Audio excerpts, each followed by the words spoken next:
Hello, everyone. It's our monthly founder spotlight, and we'd like to welcome Trung Pham. He's our first speaker from Canada, and we're very delighted that he's on the show this for the September version of our founder spotlight. Hi, Trung. Welcome to the show.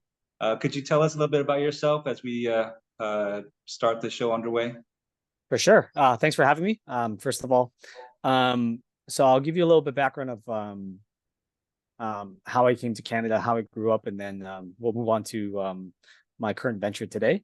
But I was actually born in Macau, and right after I was born, our family immigrated to Canada in Toronto. Back then, typically there was a group either in Hong Kong or Macau, and we would end up either in Vancouver or Toronto, and our group ended up in Toronto. But there's a strong relationship with the other Canadians in Vancouver and whatnot. Grew up, typical childhood, really excelled in school. Ended up getting an entrance scholarship to the Schulich School of Business at York University, which is a very prominent business school and very prestigious, very difficult to get into. My initial plan was to study corporate law and become a corporate lawyer. But I took one corporate law course and found it extremely boring. So really pivoted away from that. Really fell in love with strategy and finance, actually, and ended up studying finance. Wanted to move into investment banking, but I actually graduated during the worst time in finance back then, at least. It was during the 2009 subprime mortgage crisis. So when all the investment banks and all the US banks began to fail, a lot of the Canadian branches pulled out of Canada. So it was very difficult to get a job in finance during 2009. So I graduated, actually studied for my CFA, really wanted to go that route. Took a few years off, did some charity work, actually. I went to Nicaragua, built a school down there with an organization called Schoolbox. Very cool experience and, very humbling experience. Enjoyed my postgraduate time, did a lot of partying, traveling, enjoying life, basically. And this is actually what led me to my first venture. Back then, I don't know if anybody still remembers the BlackBerry, but they were the premier or the dominant smartphone, quote unquote. But when the iPhone came out, it really shifted and changed the industry. The idea of an app ecosystem, the idea that you could develop your own app that was super user-friendly with a super simple user interface. And back then, because I was going to a lot of outings at night and whatnot, I was really into the entertainment space. So we developed a mobile ticketing platform for event promoters that hosted concerts, event venues, comedy shows, any kind of nightly event. And this was before Eventbrite was even, born. So we started that, and we created an iPhone and Android scanner app to scan tickets at the door. And that might seem trivial today because everyone's doing it, but back then no one was doing that. Yeah. So that's what kind of got me into the entrepreneur space. I was leading biz dev and really caught that whole entrepreneur bug and the idea of how technology could change the world. So spent a few years trying to build that business. We did close a handful of concert promoters, nightlife promoters, and venues and whatnot. But what I learned was dealing with small businesses.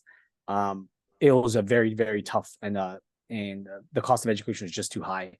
A lot of these small business owners were used to the old ways of pen and paper, and they have their own workflows. And changing that took a lot of time and effort. So we ended up merging with an iPhone mobile first solution that was both a promotional website as well as an operations app. And we sold our database, merged our databases, and really we're just making some passive income through that. And then this was a Canadian company? Yeah, this was a Canadian company based in Toronto. Yeah. Okay. And then after which I was moving to a new apartment. And obviously I'm a tech guy, so I love gadgets, whatnot. Wanted motorized shades. Went to get quoted and learned that I had 4 floor-to-ceiling windows. Each of those windows would have cost me $1,500 per window to get them motorized. Extremely expensive. Right. And these are beautiful $100 window shades and whatnot. But I didn't understand how the cost of the motor was $1,000, but the cost of the shades was only $500. Yeah. So I ended up buying 4 window shades, $500 each, $2,000. But then when the summer came around a couple months later, I was really feeling the heat from that sunlight. So I went back to the same dealer I bought the shades from, and I said, "Hey, can I buy a motor that I could just DIY install myself?" And all I wanted to do is to control the chains of the window shades. And that's when I learned that that product doesn't exist. And if I wanted motorized shades, I'd have to replace the ones I bought with brand new shades. And to me, that didn't make sense. I thought there must be a simple solution, a retrofit solution that I could just DIY install myself, and was essentially a motorized pulley system. Yep. So when they told me it didn't exist, I didn't believe them. I went to Google it. Sure enough, it didn't exist, and that was kind of the eureka moment. Yeah. And myself coming from a business background, I looked more at the industry and learned that the value chain of how a motor is made and then distributed to the end consumer, there's just all these middlemen. And because the motor is built into the window shade, everyone needs to eat a margin, and that's what drives up the cost so much. So you had traditional players like Somfy, Lutron. They were the dominant players in space, but again, extremely expensive. And it only made sense when you're doing new construction, for example. If you're buying brand new shades, maybe you'll go with their solution. But 90% of window shades in the market today are all manually controlled, and there's no solution to be able to enable them to be automated. So that was kind of what led me to the idea of RYSE. Back then, the brand was called Axis, and then we did a rebrand to RYSE. But that was kind of like the eureka moment, the idea of a motorized pulley system that converts your manual shades into automated smart shades. And our timing was actually pretty good. Good timing because Nest was just blowing up, and Google just purchased Nest for 3.2 billion. Amazon released the Echo speaker, and then Google came out with Google Home. So the smart home, or the DIY aspect of the smart home, was really growing. And Best Buy dedicated a whole section in their stores to the smart home industry and their products and whatnot. So that's kind of what led me to where we are today with RYSE. Yeah, I mean, it's a fascinating story. It's typical in the sense that people will have eureka moments when they're trying to address a need they personally have.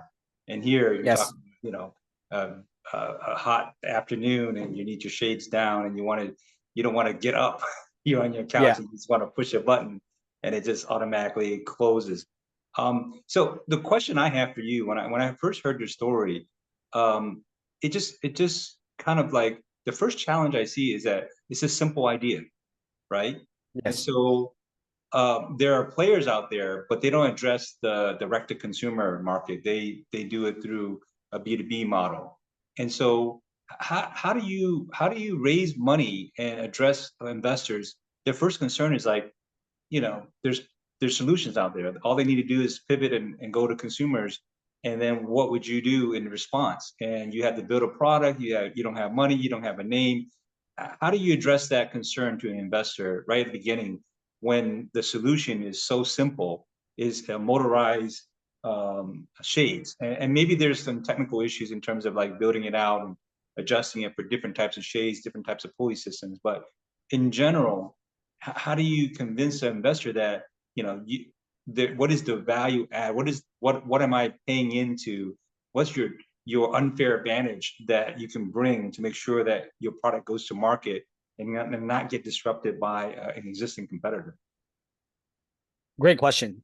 So there's actually a few. I'll break down the answer based on how the question was asked. First, I'd point out that, like you said, there's existing solutions in the market, and a player like Hunter Douglas has their own motorized system. Somfy was once a French publicly traded company. They just went private recently. I think they were trading at one point at $6 billion enterprise value. But these existing incumbents or alternative solutions in the market, they prove that there's a huge market. If Somfy is selling $1.5 billion in motorized shades and awnings and whatnot, it shows you how big the market opportunity is. And companies like that sell a all-in-one motorized shade with the shade and the motor, they're selling those motors. They're only selling to less than 10% of the real estate assets in the world because of the high cost. So most commercial buildings, households, multifamily homes, they opt in for manual shades because right off the bat they don't have the budget to upgrade to get motorized. So that's why less than 10% of shades are motorized. We don't target that market. So we say if you want a motorized solution and it's a new build, go ahead, get quoted from Somfy, Lutron, 2Motion, any of these other players out there. We only want to target the 90% that already have shades installed that don't want to replace them. So that's first and foremost. It's a different market, subsection of the market. And as you mentioned, the other players out there, they're B2B. They sell through dealers, they sell to window blind fabricators, and all these middlemen need to eat before it gets to the end consumer.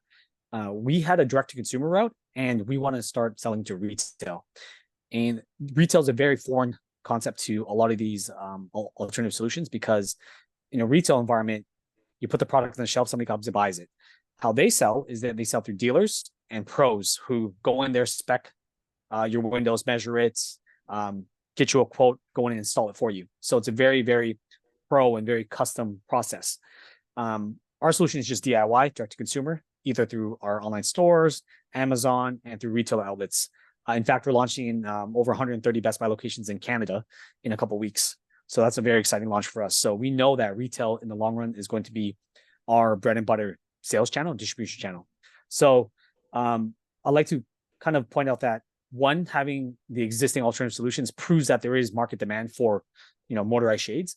And two, we don't sell in the same channels. Again, they sell through dealers and they sell through pros, whereas we sell exclusively through direct to consumer as well as the retail channel. So different channels, and it's not easy for a Somfy or Hunter Douglas to just start selling through retail, because again, there's a different value proposition. They won't be able to sell their existing solutions. Now, to address the question about the moat, because we invented this concept, we own all the patents for it. We have 6 fully granted patents and another 3 pending. We filed in Canada, US, EU, and China as well. And our patents actually are very, very powerful. We have an Amazon court judgment win as well. And what this means is that anytime there's a copycat seller or a knockoff, we're able to go on Amazon and get them kicked off within 24 hours. So that's how powerful our patents are. And I think Peter Thiel said it elegantly, like, distribution itself is defensibility. So if you're able to choke the sales and distribution of a competing product, the product could be more cheaper. It doesn't really matter, as long as you can prevent it from selling, you'll win that market. And I always use your product could be better than another gadget at Walmart. It could be cheaper, it could be better margins, it could be more powerful. But if you're not on Walmart, but your competitor is, they're gonna make more money than you, plain and simple. So the key to our success is distribution and building out these retail distribution channels that we own and defending it with our patents. Yeah, I mean, that's great. I think this is a good example. A lot of people, I hear a lot of investors and VCs, they get tripped up on this issue, and they say, well, there's an existing competitor, they're a big corporate, they can switch and they can move from a B2B model to a B2C model, and they can just eat you up. And I think actually it's more than defensibility and distribution. When you look at it, at least from a lawyer's perspective, is when all the legal foundation for the business in a B2B model, it kind of restricts you. The legality of those contracts and the commitments that they have with the distributors and the dealers and the retailers actually is a barrier. Not only the channel itself, but the contractual, the legal commitment that they have. All of a sudden, they're going to be competing against people who are selling for them. And Correct. so that in of itself is a barrier. And I think the key actually is it's not distribution per se, because the business people can get into it. It's actually the ability to move fast and get retail engagement. And so that leads to my next question is, how did you, once you found the investors who were smart enough to see the difference between a B2B model and a B2C model, and invest in you, who did you go to? Was it like your typical bootstrap, friends and family round, or did you actually have investors from your prior, venture that when you worked before that you tapped into for financial resources? So we did multiple rounds, actually. We did do a families and friends round, and then we exclusively raised from angels, and we had some micro VCs on board and whatnot, but no heavy hitters on the VC side. I think one of the misconceptions is that VC funding is for everyone. It's not for everyone. They like software. They like things. They make very, very high risk bets that could potentially return the entire portfolio in one investment. So the VC model, if you actually break down and understand how they make their bets, it's exactly what I said. It's a bet. Whereas angel investors are looking for, a long-term investment, but they want 10x off each investment. And that's how they discover a win, right? They don't need 1,000 or 10,000x return. So whereas the VC is looking for the next Uber or Facebook, an angel investor is looking for something that if they're putting in 100K, they want $1 million back at the end of the day. So very different mentality. And an angel investment is definitely a lot more receptive to consumer products and consumer electronics like ours. So that's who we've been really targeting, and family offices as well. So different mandates. VC is managing other people's money, whereas an angel investor is their own money. So they believe in the founder, they believe in the vision. They can make a decision much quicker than a VC. So that's how we've been actually funding the company. And if you actually look at our funding, we've raised less than 10 million in equity to date, versus a company like Nest or Ring at their Series A, they've raised $10 to $20 million right off the bat. So I think if we had that same type of funding from day one, I think we would have grown much faster. But at the same time, I'm very happy for what we've accomplished with very little funding. I think that's another benefit of actually being in Canada. The cost of labor is much lower here. Overhead cost is much lower, and the US dollar goes a long way. I don't know if you follow the exchange rates, but a dollar US is 1.35 Canadian. That's a lot for us. So being in Canada actually also helped us. A lot of government grants for hiring. We actually received a $4 million clean tech grant from the Canadian government for our technology. And a lot of people don't understand, well, how does motorized shade or automated shades relate to clean tech? Well, if you're able to automate window shades in a commercial building, if you imagine all glass building, and you're able to automate based on weather conditions and where the sun position is, you're able to reduce indoor cooling and indoor lighting. So imagine the sun moves from east to west, the shades automatically adjust to block out that solar heat gain. It reduces indoor cooling. So just like if you're out in California on a hot sunny day, you're walking around in the sun, you're going to be sweating right away. But you sit or stand under a tree, you're going to feel so much cooler. Same concept. So the Canadian government recognized that we took us well over a year to apply and qualify for that grant. But they did fund us over 4 million Canadian to develop our tech for that. Oh, that's great. I mean, that's a great observation to put into the environmental benefits of having shades. Let's break it down to somebody who's an aspiring entrepreneur. I mean, when you first put this together, maybe the first couple of months, tell us what you did. I mean, did you put together a presentation, or did you go find founders, or did you find a technical person? How did you break this out in terms of steps that people can follow? Yeah. So one of the things that was at my disadvantage when I first started is that I'm a non-technical solar founder. I have a business background. So I knew right away I needed to build a strong team of engineers and designers. So my first few hires was just that. My CTO, Mark Bashara, I hired a very talented industrial designer, firmware engineer, and iOS developer, but really, really strong team of engineers.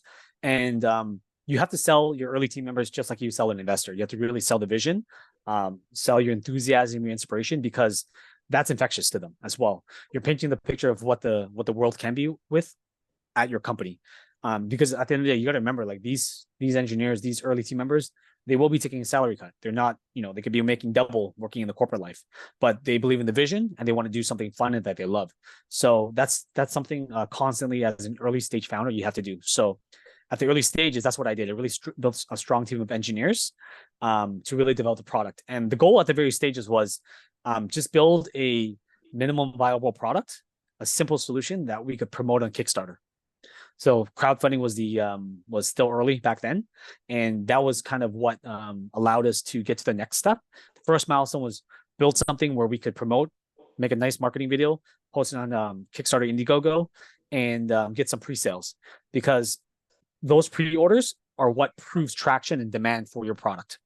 And from that, a lot of investors came in, because investors do pay attention to those portals as well. And we got a lot of inbound leads from investors that wanted to invest after they saw our crowdfunding campaign. So before, did you accumulate a certain amount of money to go recruit your engineering team, or did you give them a lot of shares, or how did you? Both. So I raised a small 450 Canadian dollar family and friends round. I think in US dollars, that's probably around 350 US. And harder is hard. So don't get me wrong, hardware is not like software. You have to deal with tooling and molds, manufacturing, inventory, a lot of that. So to me, if you're building a hardware company, you need 2 or 3 times as much money than a software company would. So if, again, I mentioned this, if I was in the States, I don't think we'd be around because the cost of living is much higher and cost of salary is much higher. So being in Canada with the support of the government, with the support, with the power of the US dollar, we really stretched that dollar. So with that, that allowed us to develop our first, I would say, prototype of the first generation smart shade. And what we did was, I believe it was one prototype per month for a good year before we launched on Indiegogo. So it only took you $350,000 to develop the go-to-market product, the MVP that you introduced. Yeah, Wow. and then we did a lot of pre-orders on Indiegogo as well as through our own website, and that was kind of the name of the game. Get a lot of pre-orders in, use those pre-orders to fund because profit margins are built into that. Use those pre-orders to fund inventory as well as ongoing operations, and then because we're getting a lot of pre-orders, it's traction to pitch to other investors as well. Yeah. So from 0 to 12 months, you got the MVP with a budget of 350. How big did your team go from day 1 to day 365?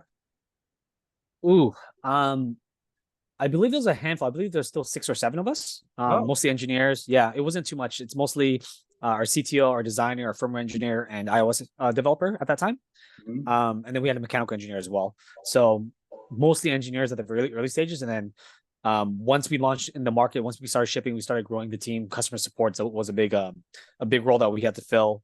And it was really, slow and steady wins the race for us. It was really ship the product, get feedback, improve the product. Our first gen product was in the market for about 3 years before we shifted focus to develop our second gen.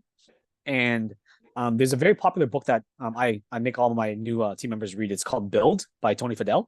And if any of you guys know Tony, Tony Fadell is the founder of Nest. But prior to Nest, he helped Steve Jobs develop the iPhone and the iPod.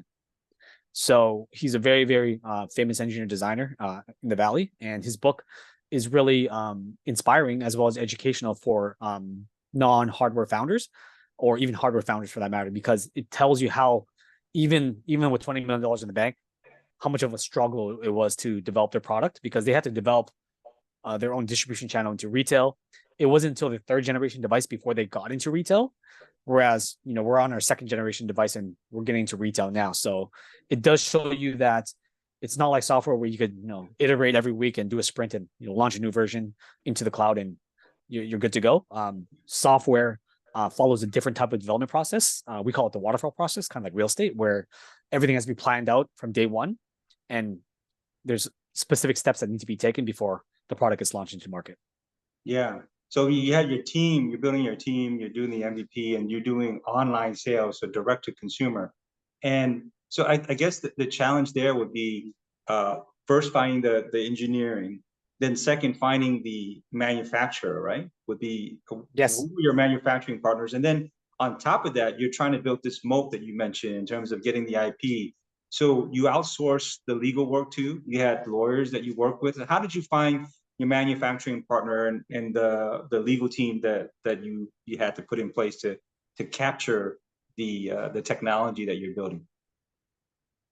So the lawyers that we initially worked with, they were from Dentons, and Dentons was very entrenched into the Toronto startup ecosystem. So if you go to networking events, you meet a lot of lawyers and whatnot. So they were one of the lawyers that I became very close with. So we went his law firm, and back then Dentons, they were one of the largest law firms in the world, and they had representation in China. So that was one thing that we were looking for: someone that knew IP law in China as well as in the US. So that was kind of our IP strategy. Manufacturing took as long as it did with our prototyping. So it took us about a year before we decided with our manufacturer.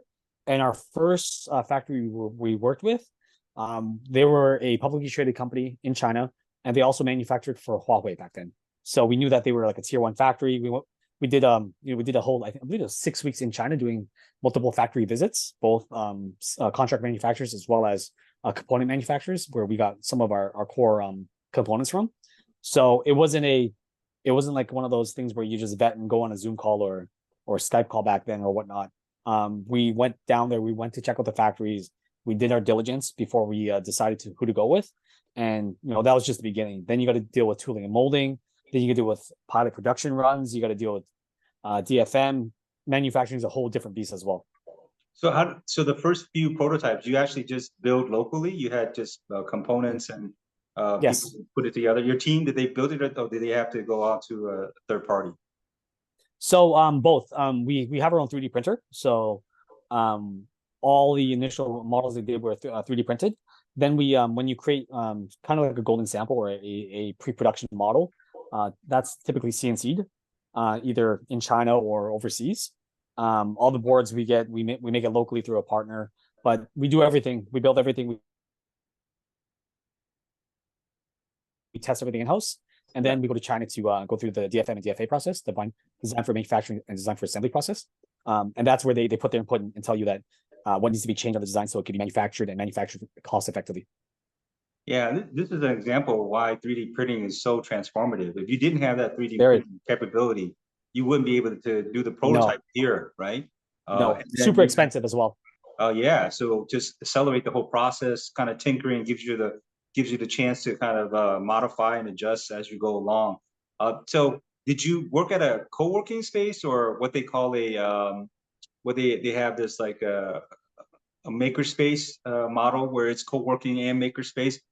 Did you have that in Canada that you were working with at a makerspace, or did you go to or did you do all this at a typical office with a 3D printer?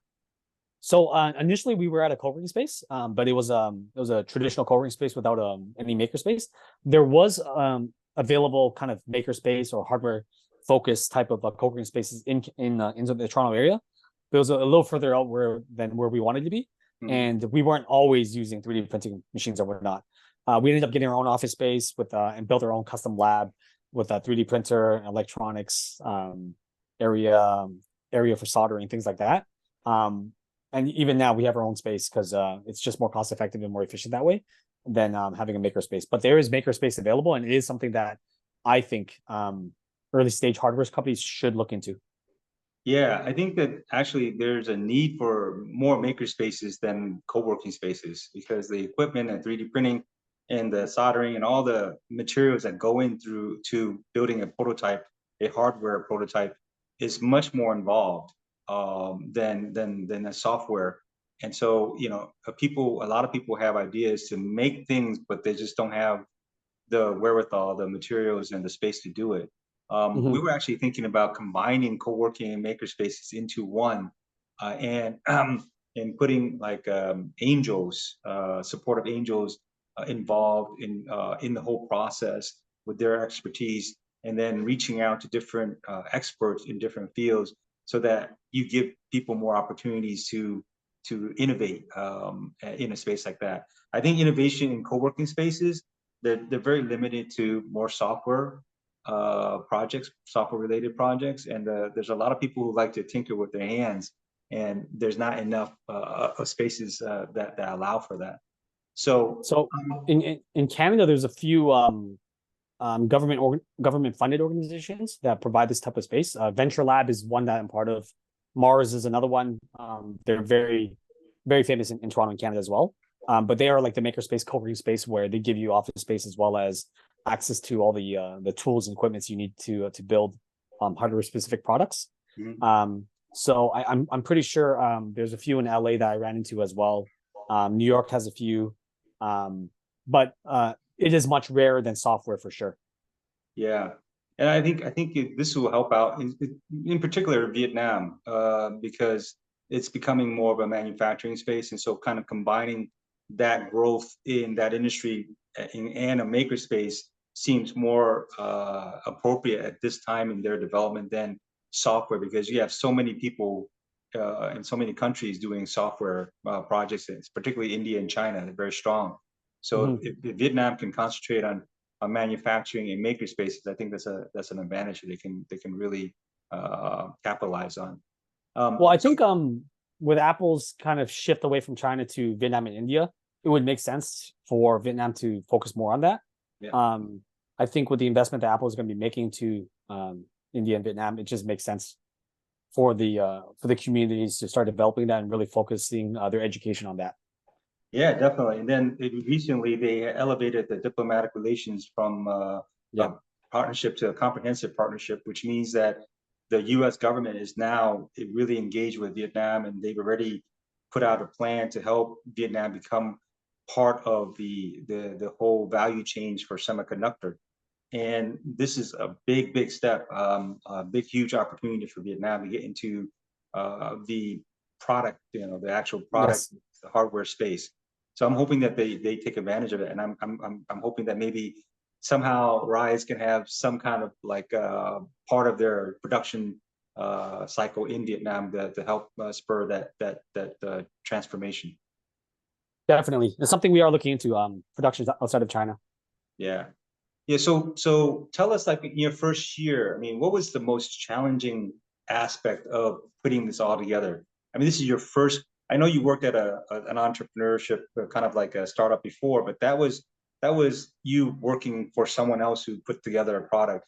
Here, you're putting this whole idea together and building the team and doing the fundraising and doing investor relations.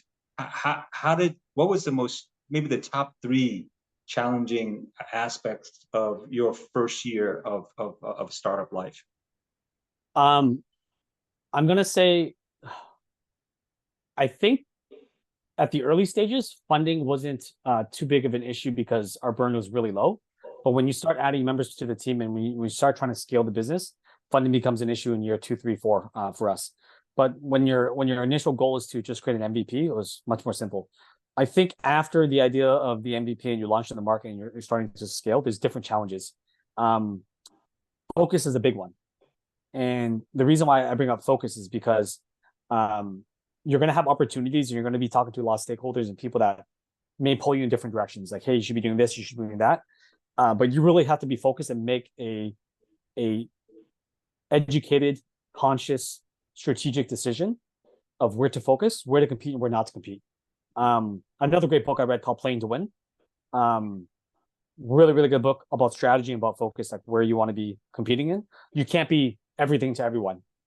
You have to choose your markets, choose where to sell, and this impacts both strategy, impacts production, and impacts the features you have in the product and everything like that.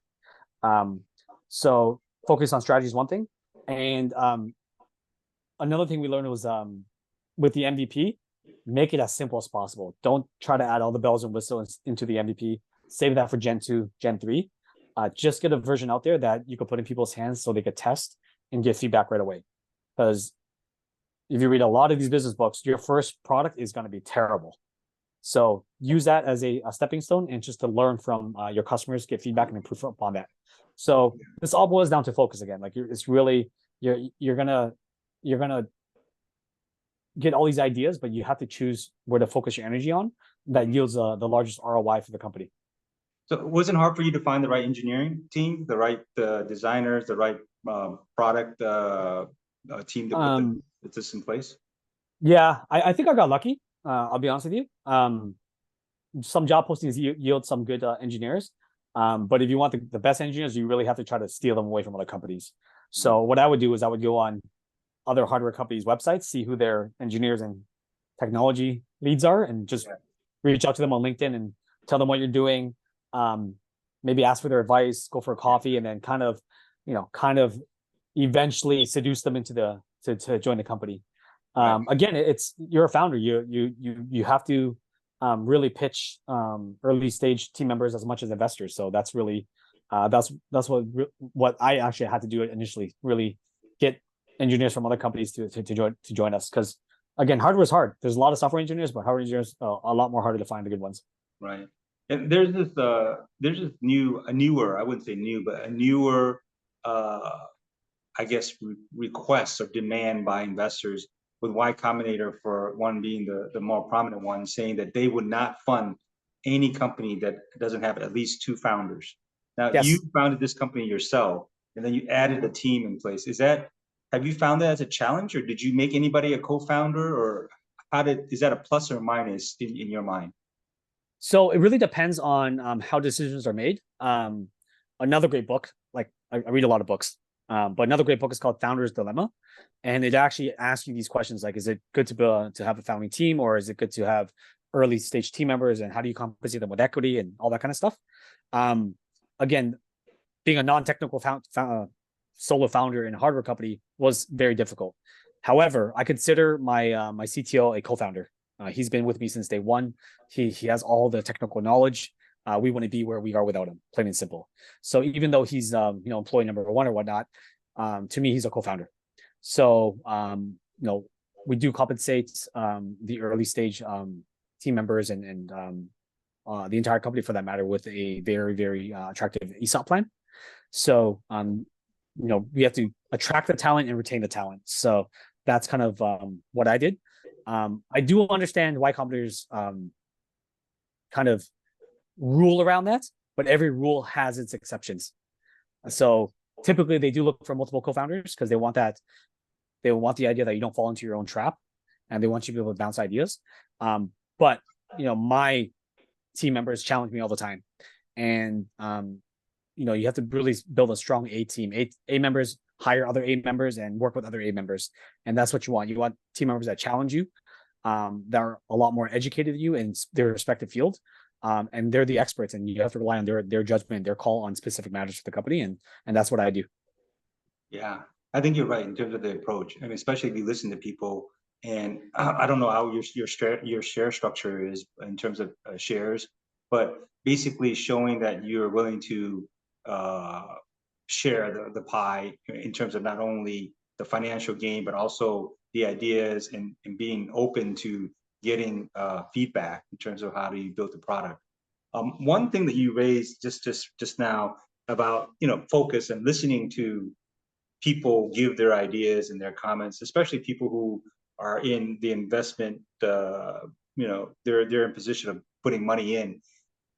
As a founder, how do you evaluate what advice to listen to and and execute on, and what advice to just table and say, yeah, that's a good idea, but I'm going to do this for now? Because it's a kind of delicate balancing act, right? You want to show that their ideas and their comments are useful, and then you also want to make sure that they attract them. So you're thinking maybe if you implement some of these ideas, you get them to invest, or they have some good ideas. How do you, is there a way for you to structure your thinking through a logic tree to get to a point where you say A, B, C, I'll listen to A, B, I'll table C, nah, even though maybe they're a big investor? Is there a process that you go through to kind of evaluate that and make sure you're still focused? I would say yes and no. I mentioned I read a lot of books, and there's things that you're gonna, just like you said, there's things that you're gonna take, and things that you're gonna table, and things that you're gonna totally ignore. But at the end of the day, as the founder or as the early stage team, it's your vision that you're trying to execute. So it's up to you at the end of the day what you want to follow, what you don't. I think at the same time, a lot of investors and other stakeholders, they may bring up a strategy just to hear what your the way you think and the way you answer the question. So they may suggest a strategy, but if you have a strong reason why not to pursue that strategy, and it's logical and you could articulate and explain that, that could win them over as well. So I get that all the time. It's like, hey, why don't you do this? This makes sense to me. And then I explain to them, well, yes, it may make sense, but not today. It may make sense 3 years from now, but this is what we have to do today, and we have to build up. So as long as you have that game plan and a strategy to how to get from today, point A to point B, you'll win a lot of investors over. And as long as you're not just telling them what they want to hear, and are really have a strong sense of conviction in what your strategy is, and your strategy is right, to me that makes sense. Because at the end of the day, you have your strategy, you have your traction points that are proving your strategy, and you have your directions. There's a I would say an unspoken model at the company where we always say always be testing. And the idea with always be testing is that it could be easy to run a small test on strategy to pursue a strategy or not. And this could be through online ads, creating a landing page, talking to specific people in the channel, things like that, and getting all these signal points before you make a decision. But As I mentioned, I don't make a decision or I don't shift my strategy just to make an investor happy. You really have to make a decision and be very confident with that decision. And investors do look at that as well. Yeah. So when you were first creating your first motor DIY, which was there? Did you pick a curtain that was most used, most bought, like the most popular curtains, shade solution, and then built the motor for that particular curtain, or did you pick a few, or did you create a generalized motor that could be used for most curtains? Yeah. So there's different type of window coverings out there, or window treatments they call them. So there's curtains that run on a rod or rail with the fabric. There's shades that use a beaded chain, and there's blinds that tilt. Those are the top three type of window coverings. And then there's cordless, which doesn't have a control system, and you have to lift and lower with your hands.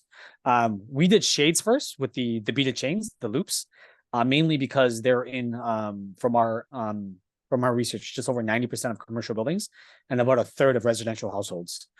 Blinds are the most typical in residential, the ones that tilt with the wand. Yeah. And then you have curtains, which typically do also come with blinds and shades as well. You can install both as a decor piece, and they're mostly commonly found in hotels because they provide that blackout experience. But we went with shades first, and then we are also launching a solution for curtains. We're actually launching that in the next couple of weeks as well. I see. So you did do a kind of a market search and then We have did. the MVP for a particular type of window covering. We All did. right. We saw, and again, like these are like no one can predict the future, so you always have to make an educated bet or guess. We saw that shades were going to be the dominant type of control system in the future. Blinds were kind of slowly being antiquated and whatnot. So it didn't make sense to us to focus on blinds first that tilts. Shades was just more sexier, just shades go up and down versus just something that tilts. Yep. So we did shades first, and then curtains was another solution that we're developing next. But that doesn't mean we're not working on a solution for blinds. That is something that's going to be in the pipeline as well. Great. So then when you enter the market, your go-to-market strategy was to do it on these crowdfunding types of websites. So it was direct to consumers and what was your response? I mean, how did the market respond to your initial sales? Kind of like how you mentioned earlier, it's such a simple idea, and it's one of those like, why did I think about this type of product, right? And to me, it's always the simple products that kind of win at the end of the day, and that was kind of the general market consensus, like simple idea, works, makes sense, and we kind of just ran with that, to be honest. There's obviously going to be some consumers that don't like the idea, may not be a fit for them. They may not something sticking on their wall. They may want something that's integrated. But again, as I mentioned, you can't be everything to everyone. So you really have to just stick with the position that you're trying to play and compete in. Yeah. So did you make enough to fund yourself for another year, or did you still need outside investors? We definitely still need outside investors. Hardware is definitely hard. Also because R&D continues. R&D never ends for us. We're always developing new products, improving the existing products, developing accessories. And as I mentioned, hardware is just very, very, very expensive, very hard. Okay. So then how long did you run that before you pivoted to more traditional sales channels? So we focused on our own Shopify store, and we really we're a strong team of online marketers as well. We build a really strong team that really knew e-commerce, and that's all we've been doing, just scaling, selling online sales, getting feedback.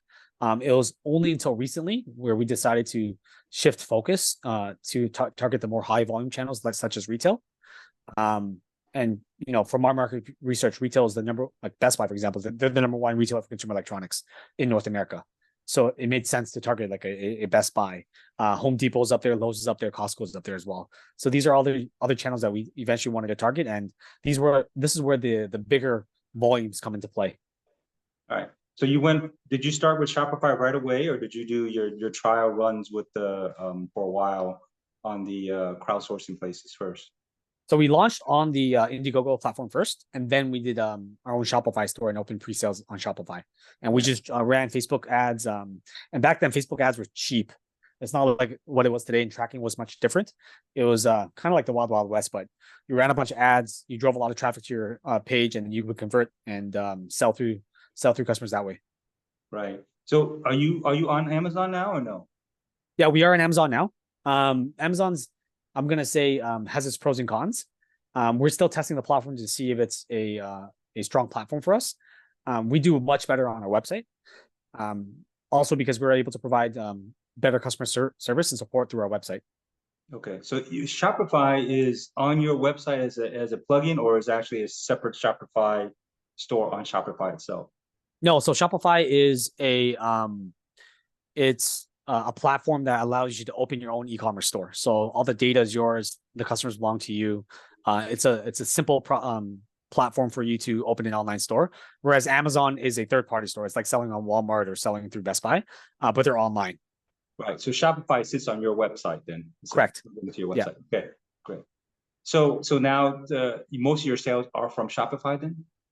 Yes. Or on your website. When you say your website, you're talking about Shopify. Yes. Right. So now how many years has it been since you launched? So we just began shipping our second gen about maybe 18 months ago. 18 months to 24, approaching 24 months. But the second gen is fairly fresh in market still. And then now we're launching a new product, the Smart Curtain product. That'll be out in a few weeks. So since incorporation to now, how many years has it been? Oh, it's about 6 years. 6 years. My goodness. Yeah. First 3 years was just all R&D. So building the team, finding the manufacturers, doing the prototypes, doing the first production run, and then after 3 years, 3 and a bit years, then you would ship your first product. So the team that you put in place the first year, are they still with you? Yes, a lot of the team members are still with us. Yeah. Oh my goodness, that's fantastic. That's a great sign. You know that it's teamwork. It's actually pretty impressive. Like the early team members, even if they there's obviously a handful that do leave, but they always leave on good terms, and we always keep in touch, and we always bounce ideas off each other. Mm-hmm. But I'm actually very happy that a lot of the engineers that have been around since day one are still with us. Yeah. So because finding good talent is very hard.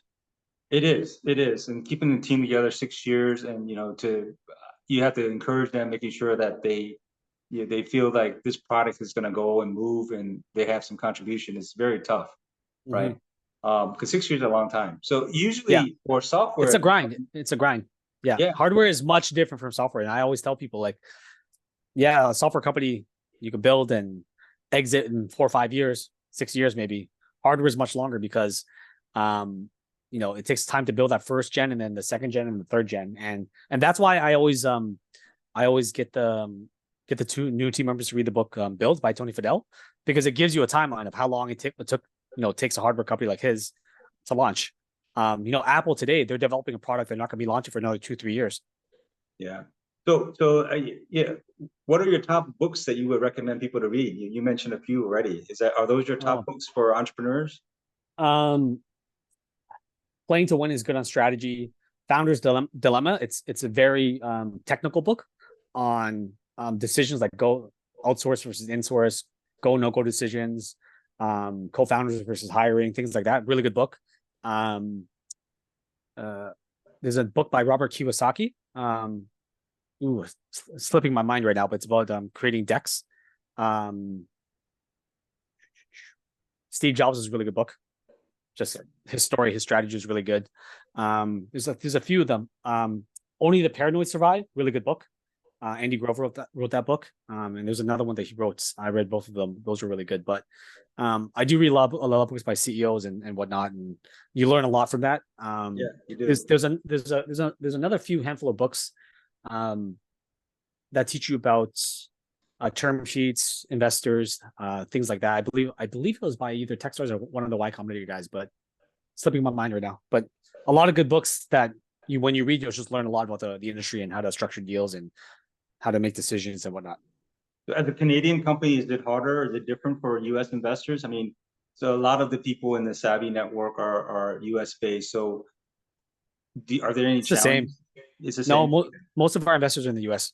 Oh, I see. Okay. Yeah. Yeah. Obviously, if you're dealing with a fund, a lot of US funds can only invest in like US Delaware C Corps or whatnot. Um, but you know, Canada, US, we're neighbors, so it's not foreign, to be honest. And again, most of our cap table is US investors. All right. So your core team is still six, seven, what, 5 to 7 people? No. Our team is much larger now. We're about 25. 25. And most there are sales. The most of them, how does it break down in terms of departments? Most of them are engineers still. Like we have more engineers, electronics engineers. We have two iOS, two Android, a product manager.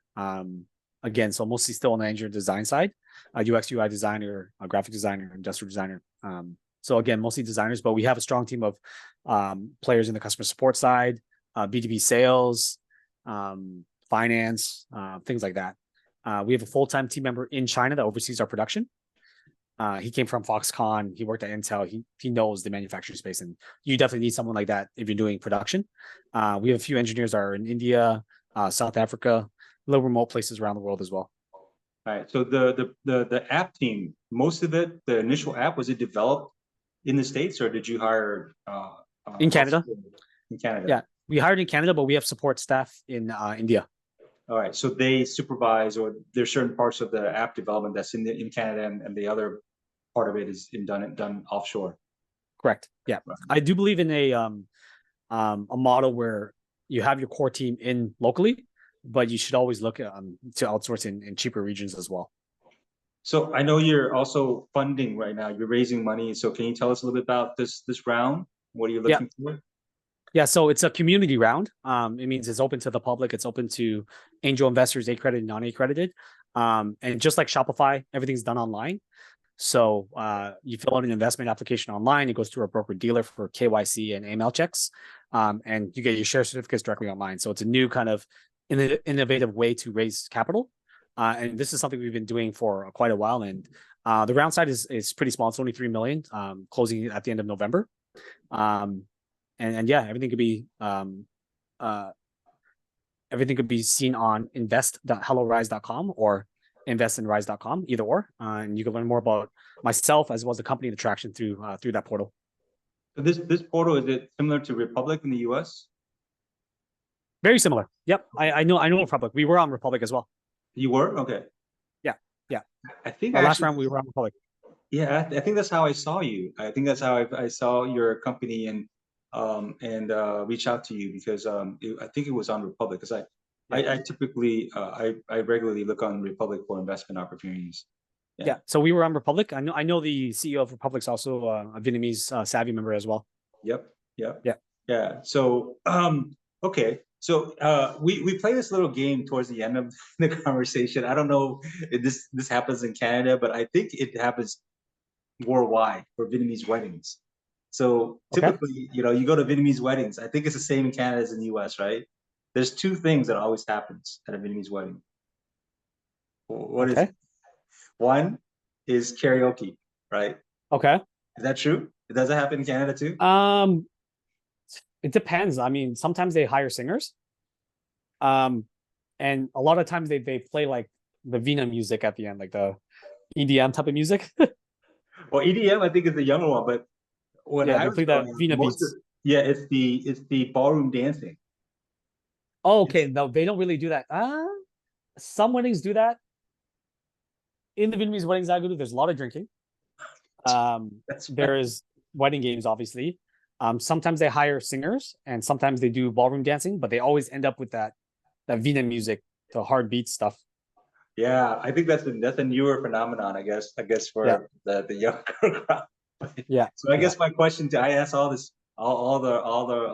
speakers that come to our show is, are you a singer or are you a dancer?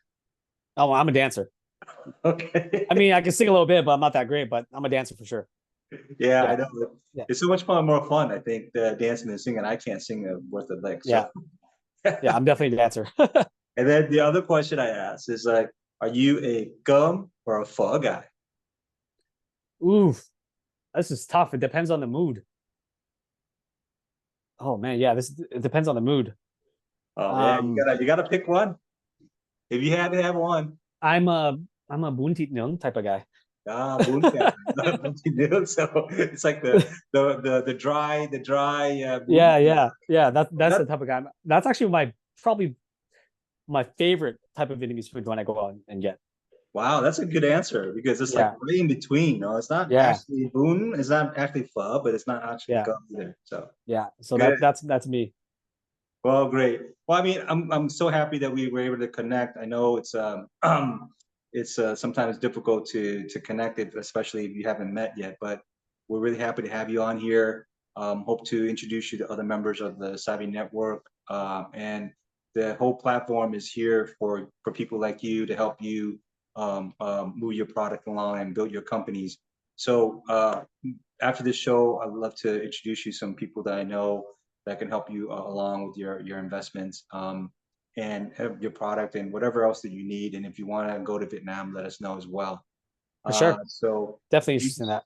yeah, thank you so much, Jung, for joining us today. Really appreciate you taking the time, especially on a Sunday afternoon, to be No with worries. us. Thanks for Yeah, having me. yeah. So thanks a lot. And to everyone out there, thank you for following us, and we'll see you next month. And we will let you know soon the next founder to be spotlighted. Thanks again, Jung. Take care. Take care. See All ya. right.